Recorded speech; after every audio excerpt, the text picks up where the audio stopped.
ndozvavazofunga izvi kubva vavhara magedha avo nemaplastiki nekuda kwekuti tiri kuparidza shoko raMwari. Shongwe rakapera vakati vachauya kuchechi, nhasi vapfuma vakakiya magedha avo kuti ndisatombooneke zvangu. Handisi kuzoregedza kuita zvandakatumwa nababa.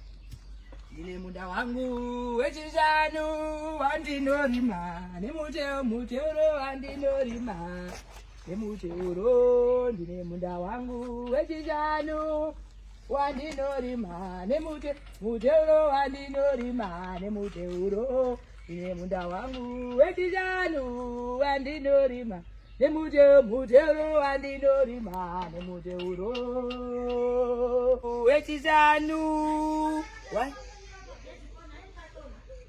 Aish, kwa muripo zvenyu, kwa magedhi makire wandinorima. Last week pandakauya papasina maplastiki mandivharira kamadzimai. Last week takatenderana kuti muchauya kuzotendeuka. Ndatoona kwaedza ndainda kuchechi hamuko. Ndikati regai ndidzoke ndibvunze chii chiri kunetsa madzimai. Kuna Mwari hakuna bhizi.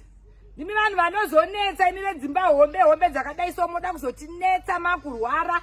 Makuda kusarenda zvikombo zvenyu mapambhedhi asi muri vatano kudai so hamudi kutendeuka. Nhasi munofanira kutendeuka madzimai. Zvomanikidzwa nekuti panguva mune makurwara zvikombo zvenyu zvaneta nemi munenge makuti tsvaga. Saka ndoda kuti tikuhwinei izvozvi muchiri vatano. Zvikombo zvekuti zvikombo ndo zvirimo manje mudzimba hombe idzodzidzi. Muzere nyoka nezvose. Mwari anditaurira, Mwari anganyebe. Nhasi munofanira kugamuchira Jesu semuponesi wenyu by force.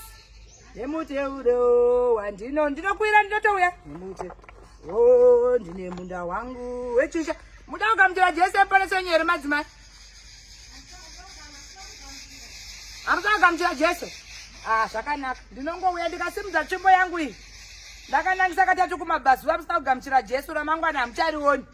Munofanira kugamuchira Jesu izvezvi madzimai. Mapurisa haana simba pamusoro pesimba raMwari. Mwari ndiye akasika mapurisa. Andinorima.